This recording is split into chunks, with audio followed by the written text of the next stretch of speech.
everybody, welcome to Garden Time with Belle. It is getting towards the end of May in my mid-Missouri Zone 6 garden, and that means it's time for me to grab this camera and take you all on another walkabout.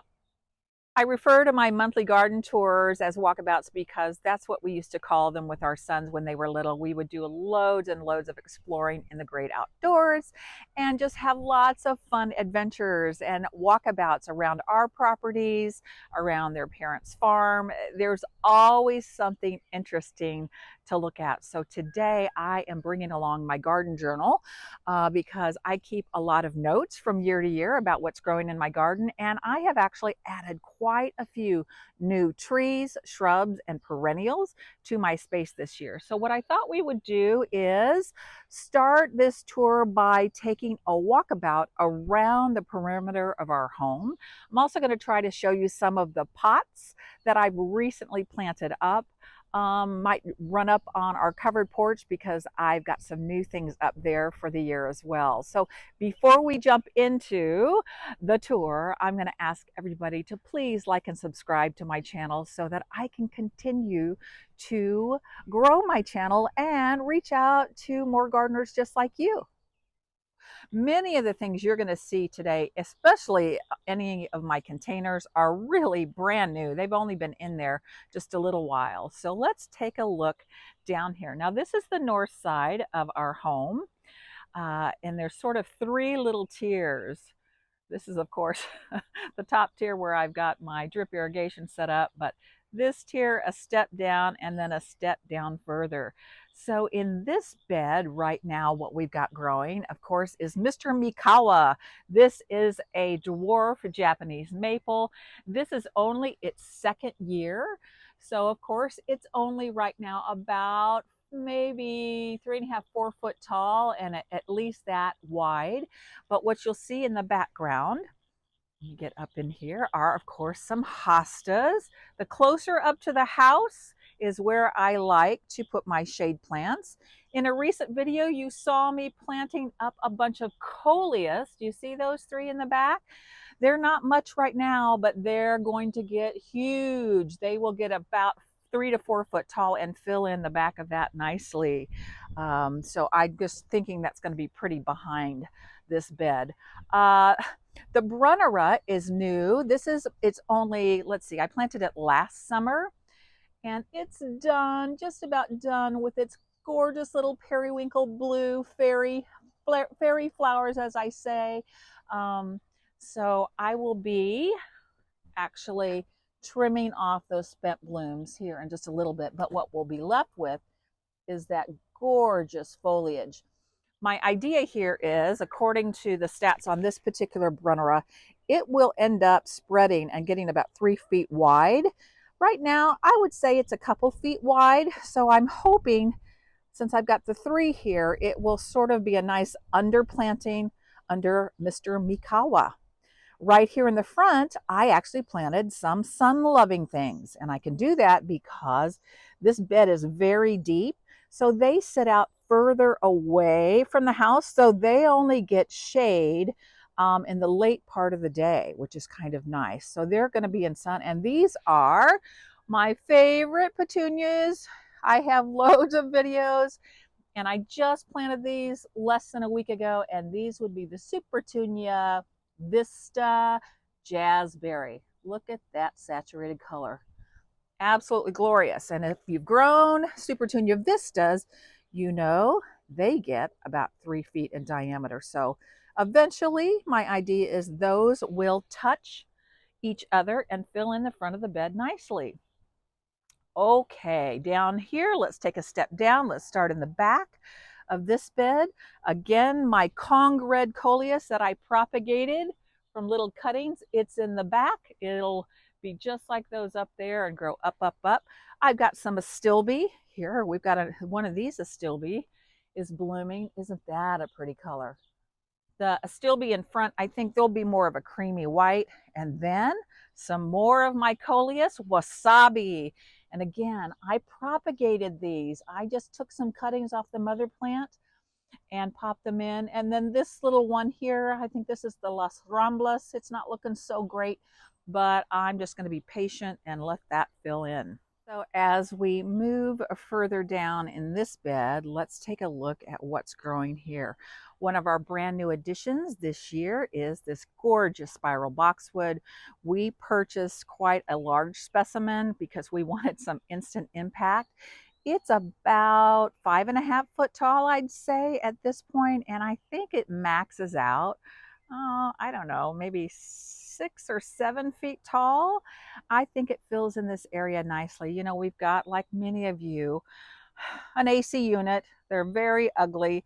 Um, if you have ideas for me on how I can sort of camouflage that, I would love it. The thing that we have to be mindful of, though, is we don't want our vegetation or plants too close to the unit. That's not good for your AC unit. So I don't know if my husband can, you know, he's great at building things. Maybe he can build a pretty lattice covering or something for it. Anyhow, okay, so the other thing I wanted to point out that you might have seen on a recent video is I want to get way better at ground covers. If you all have ideas also for your favorite ground covers, let me know in the comments below, because I really want to improve that part of my gardening, something I haven't really focused on before.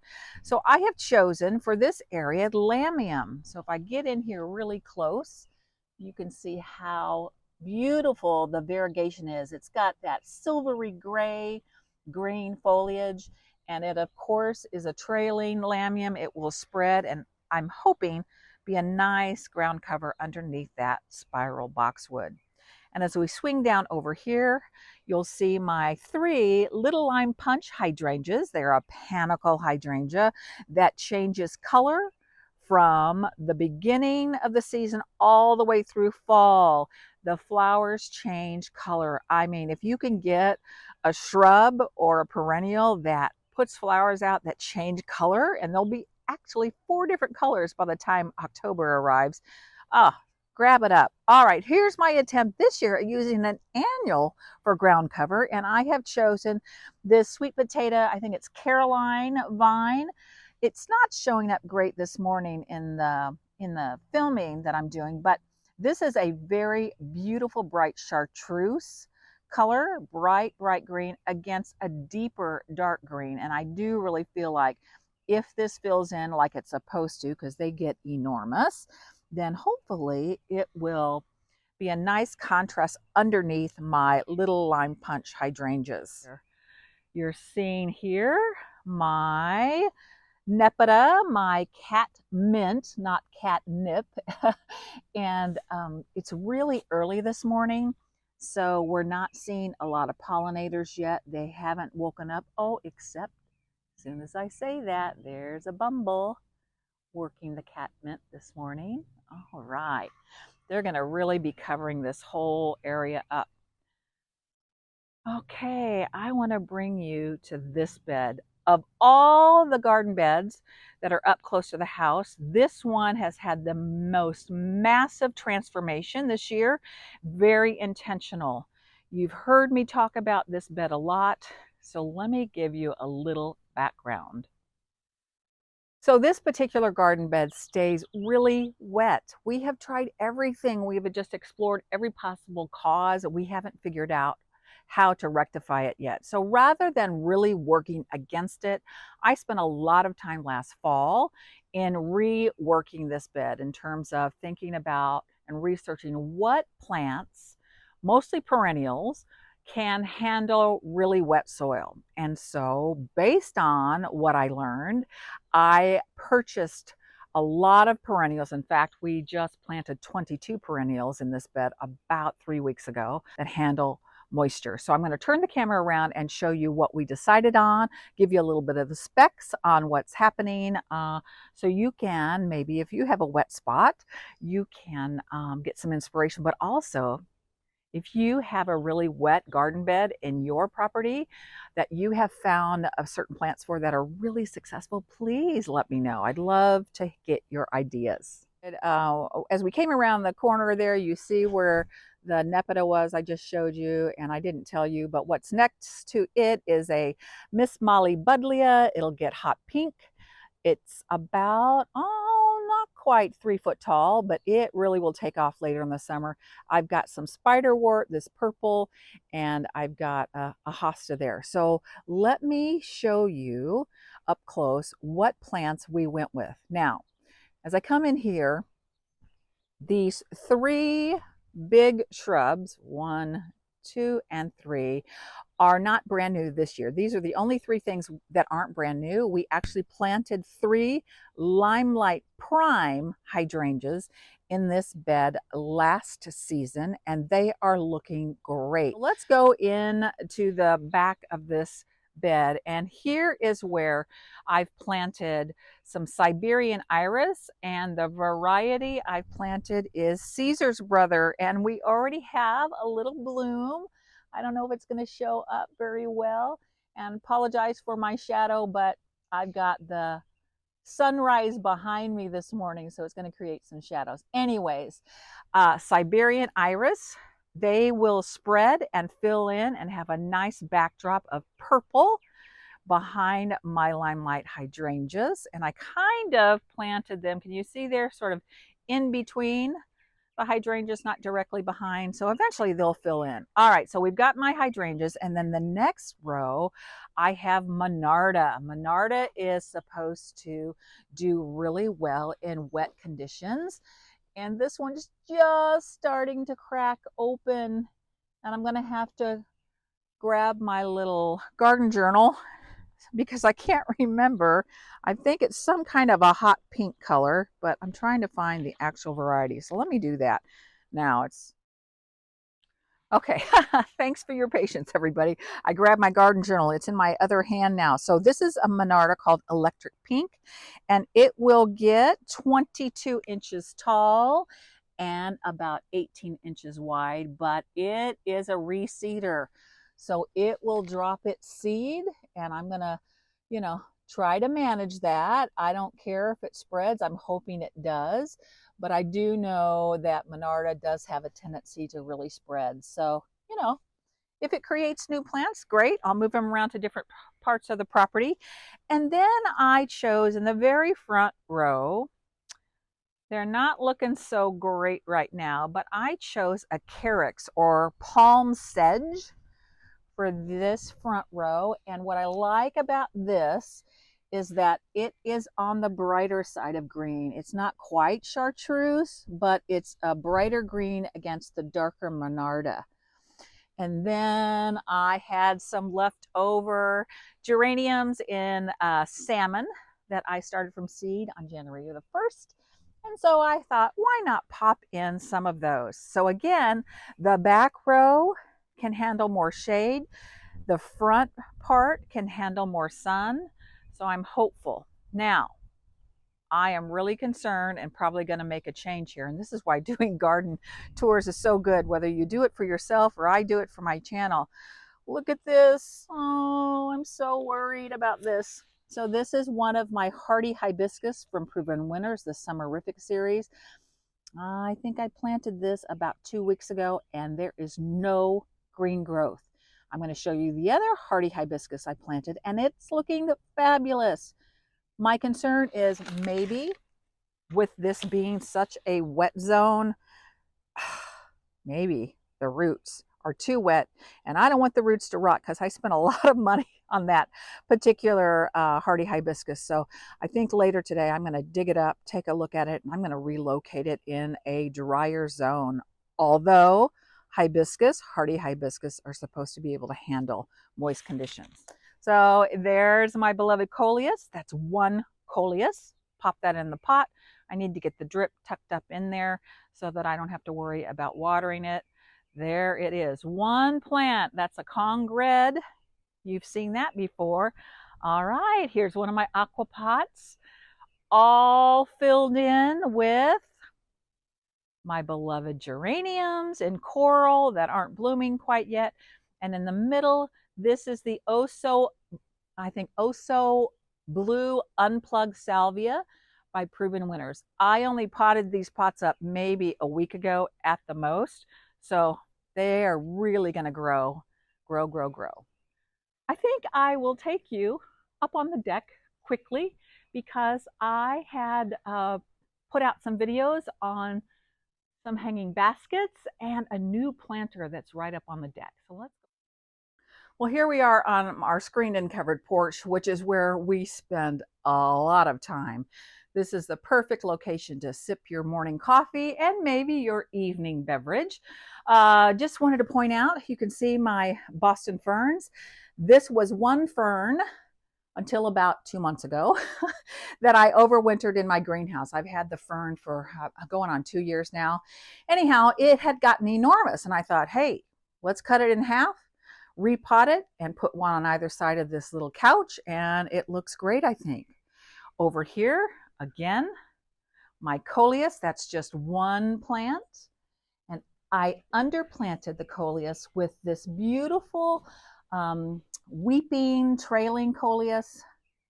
I'm going to forget the name. If I can find it, I'll put it up on the screen. So anyhow, that will eventually fill in and drape over the sides of that beautiful blue pot.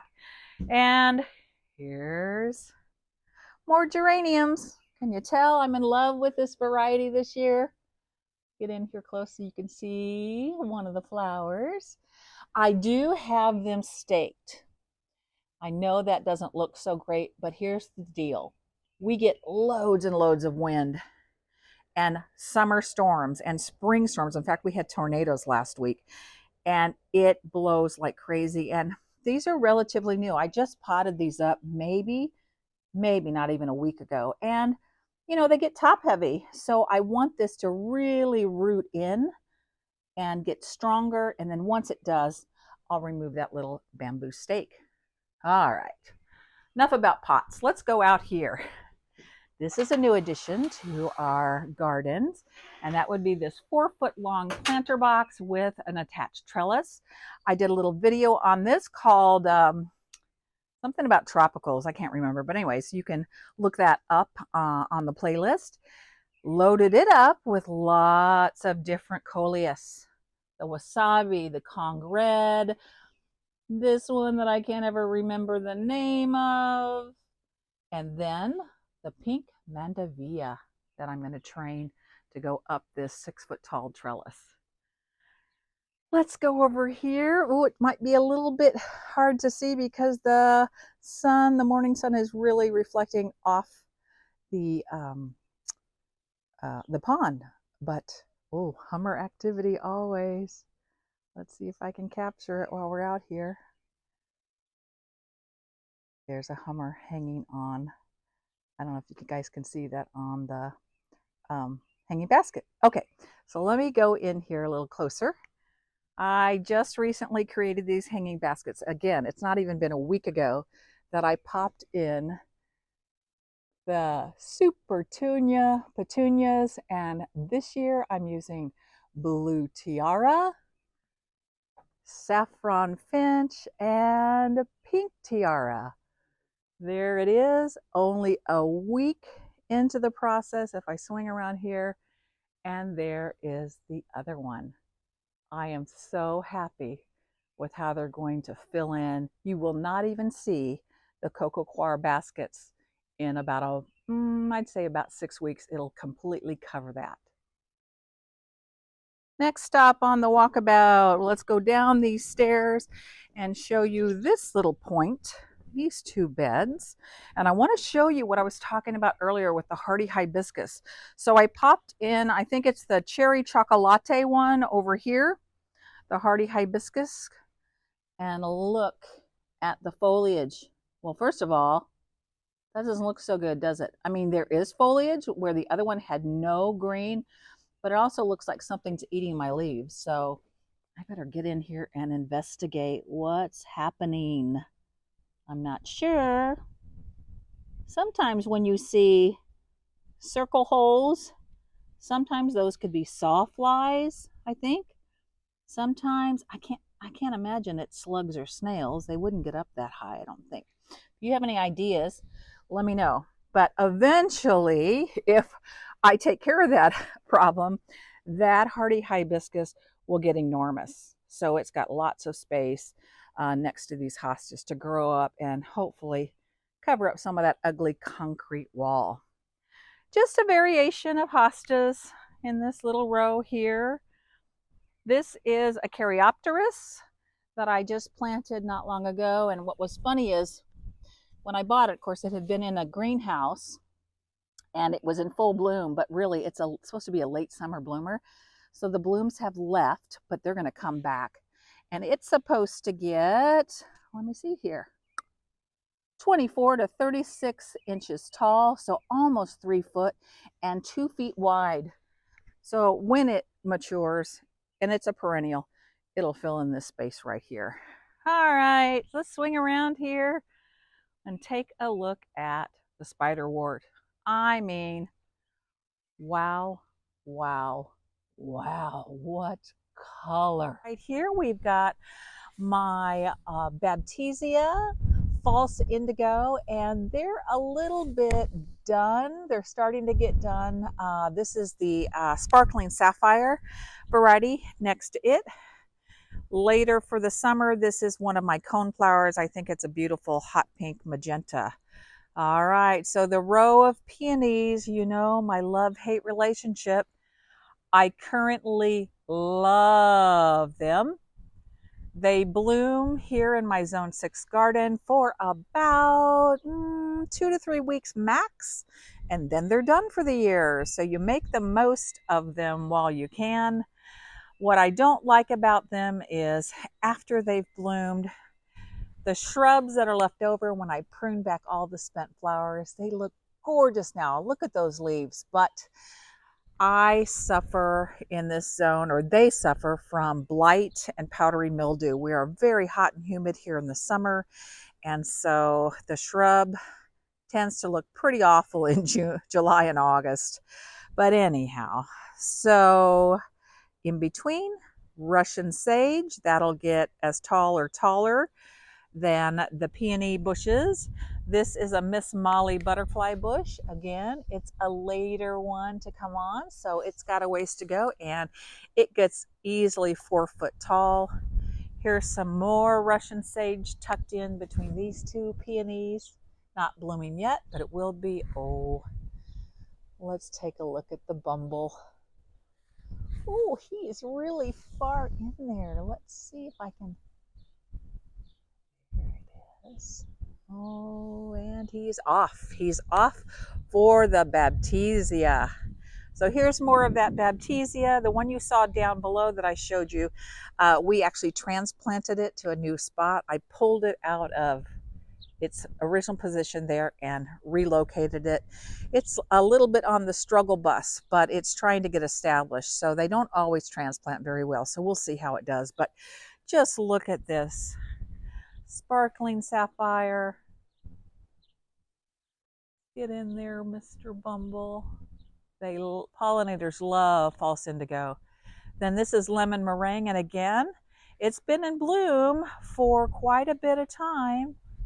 So it's just about done. You can see how some of the yellow's faded, but this is lemon meringue, and then another sapphire, sparkling sapphire, and more lemon meringue. Quick little trick or tip some of you might not know is it's a great idea when you are deciding color schemes for your garden to plant things from the color wheel, and I'll put the color wheel up on the screen. What I'm talking about, plant things different colors that are complementary or that are across the color wheel, and they just complement one another so beautifully, and purple and yellow are across each other on the color wheel. So let's turn around here and take one more look. This isn't about plants, but I just have to respond. I get a lot of questions from people about, they see the dog kennel on our back patio that faces our pond, and that dog kennel was the home, part-time home of our beautiful yellow lab, Bailey. Miss Bailey passed away, about a year or so ago. She lived to be 15 and a half years old. I'll see if I can put a picture of that beautiful dog of ours up on the screen for you to see how gorgeous she was. And actually, she wasn't really yellow, she was white. And living here on our property, all this acreage. It was doggy heaven for Miss Bailey, especially being a water dog. And oh, just to see her run loose over the property. Of course, we were always out here with her when she was um, off leash, but to see that white dog just run and jump in our pond and swim against this gorgeous green grass, it was really a gift. So we miss her a lot. We don't have a new doggie. We're talking about it, but we haven't made any decisions yet. So anyways, we really miss our Bailey. But this is a little additional raised bed box that my hubby made me a couple years ago. And this is where I grow additional cut flowers. So right now I've got some ageratum in the front and some celosia in the back. Still early yet, they're not quite in bloom, but this was some overflow plants. I've got some more I'll show you in the next video down in my raised bed garden. But what I need to get in here probably today or tomorrow, zinnia seeds. So I'm going to add that here. Oh, look at our little oh so easy Italian ice rose. I mean, oh, look at that, apricot and yellow and pink. So lovely. This rose was actually right there until about 3 weeks ago when we picked up a, oh gosh, okay, Julia Child rose that has enormous yellow flowers. Right now the flowers are off and I've trimmed them off and it'll flush out a lot of new flowers pretty soon. But anyways, this little one was there and had been doing horrible. So I thought, let's just pop it in the end of this raised bed and see if that makes a difference. And it's liking its new home. And the final spot on our tour would be the front of our house, which is west facing. There's our lovely Leonard Messel magnolia tree that of course blooms early in spring, like in March. And I don't know if I have any pictures of it in full bloom. If I do, I'll try to put them up on the screen so you can really appreciate that tree. Okay, so here is a new addition.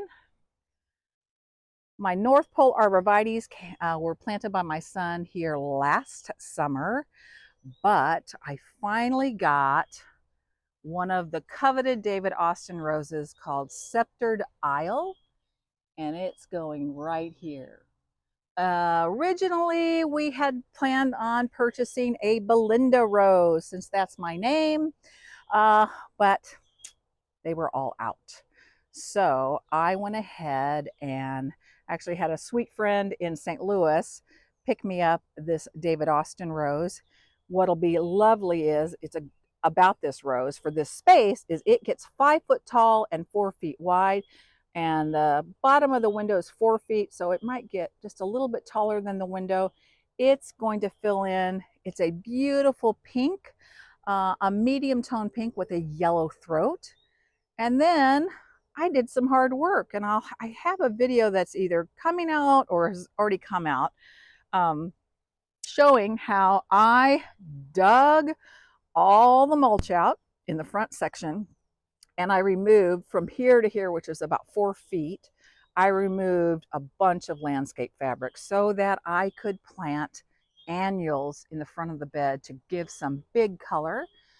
All right, here's the OG of Proven Winners Super Petunias, and this would be bubblegum. And this is Silverberry with the pink throat. Isn't that sweet? I just planted these, y'all, about maybe a week ago. So they don't look like much, but you hear me talk about them all the time. They get enormous, especially in the landscape where their roots can really reach out. They will be a little river of pink and creamy pink. So I have them alternated here. So it will fill in this whole area this summer and just really be what I hope is going to be major flower power. So here we are at the entrance to the house in our front porch area, and I want to bring your attention to another You just saw this oh so easy Italian ice on the south side of the house that is much smaller. I'm not sure why it didn't like where it was, but this one has been in this bed for, I think this will be its third season. And again, here's one of those flowers that, roses that changes color. You know, it looks orangey, apricot-y, opens up yellow, yellow in the center with some fringes of pink and apricot. Just love it. And it's on the petite side. It's probably at the max in the summer, maybe 3 foot tall, but it gets nice and wide. Just lovely. I've got another video of me showing you how to use annuals in your garden that can take sun or shade, and this is a great example of that. I just planted these maybe a week ago. This is one of the proven winners begonias that will fill in this whole pot. They get like 2 feet tall and oh gosh, about a foot wide. So that's going to be in the back. So got to be patient for that. And then some dripping, draping little petite coleus in the front. So I am looking forward to that really simple combination. Can you see the flower power I'm about to show you? This would be my beautiful Jackmanii clematis. Let me just come in here and give it its due. Talk about a gorgeous, gorgeous clematis. I've had this clematis growing here. I think this would probably be its 4th year. Look at the buds. I mean, I got it on a trellis. I don't know if you can see, on an iron trellis, but honestly, I got to figure out a way to extend that trellis or something to let it get to its full potential there on size. I mean, I couldn't be more happy. One of the things that I attribute to all this flower power and this wonderful growth this year is the fact that I chose this year to use Rose Tone, that Espoma organic fertilizer. I used some of it on it. They say that Rose Tone is great not only for roses, but for things like clematis, and I use Rose Tone fertilizer on all of my panicle hydrangeas. And yeah, I apply that usually April to get them started for the season. So yeah, could not be happier. Tucked in another little Supertunia petunia. This is the Vista one that gets really big, and this is that what they call silverberry. I needed something to fill in this space right there, and I think it'll work out. All right, let's save the best for last, shall we? My beloved Gertrude Jekyll climbing roses. I just, like, come on, you can't get any better than that, can you? I don't think it's possible. So she is showing off. She really shows off in May. Usually the last half of May, she puts on her first gigantic flush. And what is so incredible about her is she is a repeat bloomer, and she has outstanding fragrance. Probably the most fragrant of all roses that I happen to have the pleasure of growing in my garden. Let's just pause here and take a moment. I can't think of a better place to end today's garden walkabout than right here by these roses that are putting on a fabulous show here in May in my Mid-Missouri Zone 6 garden. So I appreciate you all hanging out with me today. I hope that you maybe got a little inspiration about certain kinds of plants you might want to add to your own garden. I hope that you'll add your comments and suggestions for me. I asked you a few questions that I need some help on, considering how to manage a few of the things growing. So until next time, I wish everybody out there happy gardening.